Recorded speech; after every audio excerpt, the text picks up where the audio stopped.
तो last 2 videos में हम लोगों ने आपको फिशन के बारे में बताया, फिशन का ओवरव्यू दिया, हमने आपको फिशन की हिस्ट्री दी है। और रीज़न हम फिशन पे इतना टाइम स्पेंड कर रहे हैं वो ये कि भाई फिशन एक बड़ी ही इंपॉर्टेंट डिस्कवरी है, ऑल टाइम ग्रेट डिस्कवरीज में से एक डिस्कवरी है। तो आप लोगों ने काफ़ी इसके फ़ायदे सुने होंगे, इसके नुकसान सुने होंगे, राइट। लेकिन एक और नज़रिया जिससे अगर आप देखो तो आपको अंदाज़ा हो सकता है कि भाई कितनी इंपॉर्टेंट डिस्कवरी है ये। तो रोज़मर्रा की लाइफ छोड़ो, इस डिस्कवरी के कारण पॉलिटिक्स, दुनिया की जो पॉलिटिक्स है वो इन्फ्लुएंस होती है।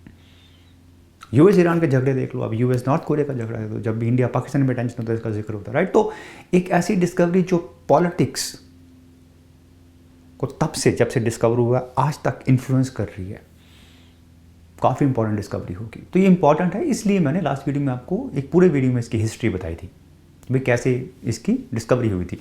एक और रीज़न है, मैं काफ़ी बार आपको काफ़ी जो इंपॉर्टेंट कॉन्सेप्ट्स हैं उनकी डिस्कवरी के बारे में बताता हूँ। और वो रीज़न ये है कि भाई काफ़ी लोग मेरे को कॉन्टैक्ट करते हैं, फॉर एग्जाम्पल पूछते हैं कि भाई मेरे को साइंटिस्ट बनने का है या फिर मेरे को रिसर्च में जाने का, तो मेरे में कौन से स्किल्स होने चाहिए, किस तरह की मेरे को तैयारी करनी चाहिए, क्या स्किल्स डेवलप करने चाहिए या फिर क्या करना चाहिए मेरे को।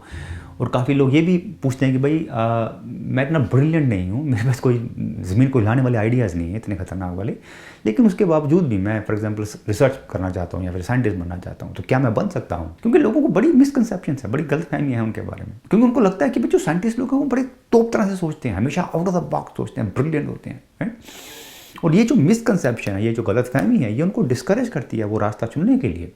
तो आज हम क्या करने वाले हैं, आज हम आपको फिशन की जो डिस्कवरी है उसकी हिस्ट्री को यूज़ करके आपको बताने वाले हैं कि जो साइंटिस्ट लोग होते हैं वो हमारी तरह ही होते हैं, हमारी तरह नॉर्मल सोचते हैं।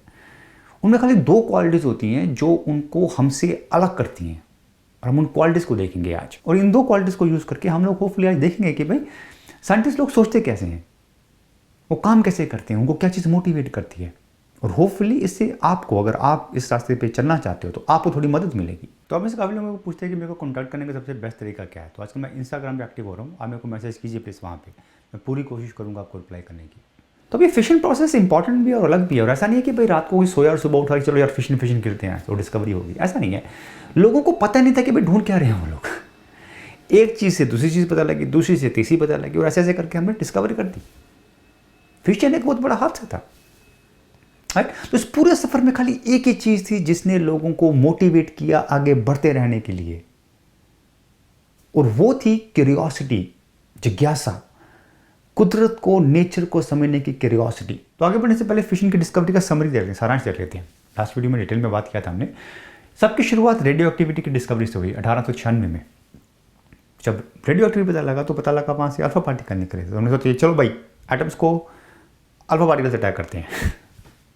तो अल्फा पार्टिकल से अटैक चालू हो गए।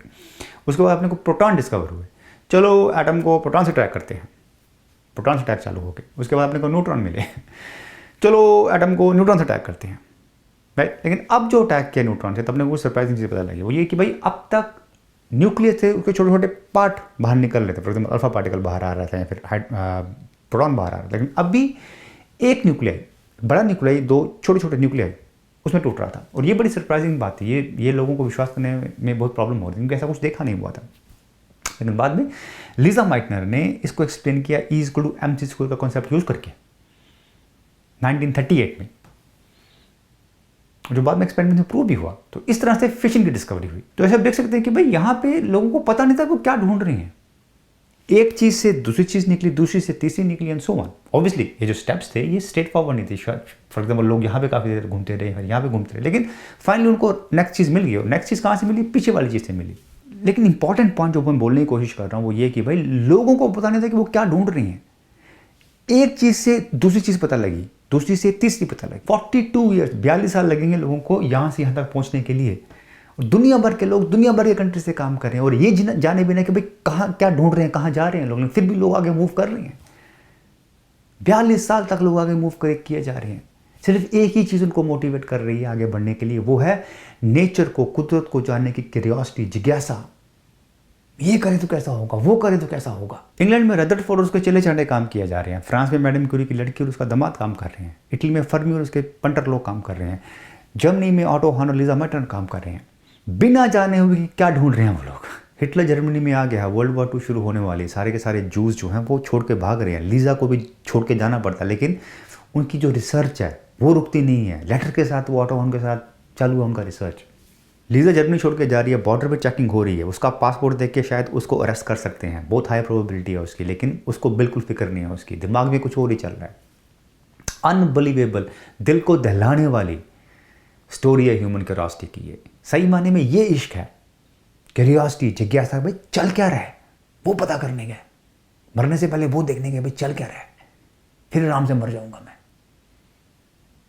और किसी भी बड़ी चीज की जरूरत नहीं है, डिग्री की जरूरत नहीं है इसके लिए, तो कॉलेज की जरूरत नहीं है, पैसे की नहीं है। क्यूरियोसिटी हम सब के अंदर है, फ्री में मिलती है, हम सब डेवलप कर सकते हैं इसको। तो पहली चीज जो आपको चाहिए, अगर आपको साइंटिस्ट बनने का, रिसर्च करनी है, फिर कुछ भी करना लाइफ में, कुछ भी ढंग का करना है, अच्छा करना है, बच्चों वाली क्यूरियोसिटी। बच्चे पता कितने क्वेश्चन पूछते हैं, आप खुद जब बच्चे थे कितने क्वेश्चन पूछते थे, क्या हुआ आपको अभी? वो क्यूरियोसिटी वापस लानी है। तो ये पहली चीज चाहिए आपको। और दूसरी क्वालिटी जो आपको चाहिए होती है, वो एक बहुत बड़ी मिसकंसेप्शन, एक गलत फहमी से जुड़ी हुई है। लोगों को ऐसा लगता है कि भाई आपको साइंटिस्ट बनने के लिए आपका दिमाग में खतरनाक आइडिया फुदक रहने चाहिए, हमेशा आउट ऑफ द बॉक्स हमेशा सोचते रहो। ऐसा नहीं होता। बहुत रेयरली, बहुत कम बार ऐसा होता है कोई एक साइंटिस्ट आएगा जो बिल्कुल ही कोई नई चीज़, बिल्कुल टोटली डिफरेंट चीज़ आइडिया दे देगा आपको। मोस्टली साइंस में काम जो होता है छोटे छोटे स्टेप्स में होता है। आप किसी और का काम थोड़ा सा आगे बढ़ा देते हो, तो छोटे छोटे स्टेप्स लेके साइंस ऐसे मूव करती है। फॉर एग्जाम्पल, दो सबसे बड़े साइंटिस्ट आज तक के, न्यूटन और आइंस्टाइन, उनको बड़ा ओरिजिनल माना जाता है कि भाई आउट ऑफ द बॉक्स सोचा था उन लोगों ने। लेकिन अगर आप सही माने में देखो, न्यूटन का काम जो था, उसने भी अपने पीछे वालों को काम आगे बढ़ाया था। फर्स्ट और सेकंड लॉ कोई और निकाल सकता था। फर्स्ट लॉ जैसे गैलीलियो का लॉ था, थर्ड लॉ शायद उसका ओरिजिनल था, लेकिन पहले दो लॉ किसी और भी कोई और निकाल सकता था। आइंस्टाइन को तो बिल्कुल टोटली ओरिजिनल माना जाता है, बिल्कुल आउट ऑफ द बॉक्स। लेकिन अगर ढंग से देखा जाए तो आइंस्टाइन का काम भी, उसने भी न्यूटन के काम को आगे बढ़ाया है। तो ओरिजिनल काम ऐसा कुछ नहीं होता, सब कोई दूसरे के काम को थोड़ा थोड़ा आगे बढ़ा रहे हैं, और ऐसे साइंस प्रोग्रेस करती है। फॉर एग्जाम्पल, यहाँ पे क्या हो रहा है, यहाँ पे भी स्टेप्स में, छोटे छोटे स्टेप्स में प्रोग्रेस हो रही है। हर स्टेप पीछे वाले से निकल रहा है, ये यहाँ से निकल रहा है, ये यहाँ से निकल रहा है, ये यहाँ से निकल रहा है। और ये कोई छोटे मोटे स्टेप नहीं है, हर एक स्टेप जो है वो नोबेल प्राइज जीता हुआ स्टेप है। लेकिन अगर आप गौर से देखो, इसके अलावा प्रॉब्ली इन स्टेप्स में ऐसा कोई स्टेप नहीं है जो हम और आप नहीं सोच सकते थे या नहीं कर सकते थे। तो ये स्टेप सोचना मुश्किल बात नहीं है। क्या चीज़ सेपरेट करती है हमको एक अच्छे साइंटिस्ट से, वो है कि भाई रात रात पर जाग कर ये काम करना। अल्फा स्कैटरिंग एक्सपेरिमेंट की हिस्ट्री पढ़ो, परेशान हो जाओगे। जनता, वो जो रदरफोर्ड के चिल्ले चांटे कितना रात रात भर जागे रहे थे वो एक्सपेरिमेंट करने के लिए। एनरिको फर्मी, वो और उसके पंटर लोग पीरियोडिक टेबल उठा के शुरू और पहले एलिमेंट शुरू करेंगे, सब एलिमेंट में न्यूट्रॉन स्ट्राइक करेंगे, देखिए क्या होता है। वही नहीं, जब न्यूट्रॉन स्ट्राइक करने के बाद वो बन क्या रहा है वो पता करना बड़ा मुश्किल होता था। दुनिया भर के केमिकल एक्सपेरिमेंट करने पड़ते थे उसको पता करने के लिए, भाई क्या बना क्या है। इक्विपमेंट खुद बनाते थे, ऑपरेटर्स खुद दुनिया भर के जुगाड़ करते थे, राइट। तो ये स्किल चाहिए आपको, परसिवियरेंस, दृढ़ता, कछुआपन।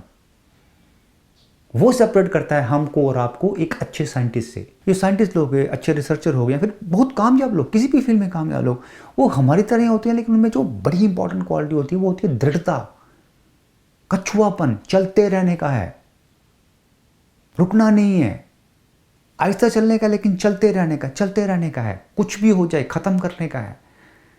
पता है आग का दरिया है, डूब कर जाने का, लेकिन फिर भी जाने का, कूदना है दरिया में और पार करना है उसको, रुकना नहीं है। तो पूरी रामायण का समरी सराज ने छोड़ी है कि भाई आपको साइंटिस्ट बनने का या फिर रिसर्चर बनने का या कुछ और भी करने का, कामयाब बनने का लाइफ में, किसी भी फील्ड में, दो क्वालिटीज होनी चाहिए आपकी। आप क्यूरियस होना चाहिए, जिज्ञासु होना चाहिए, और आप में दृढ़ता होनी चाहिए, कछुआपन होना चाहिए।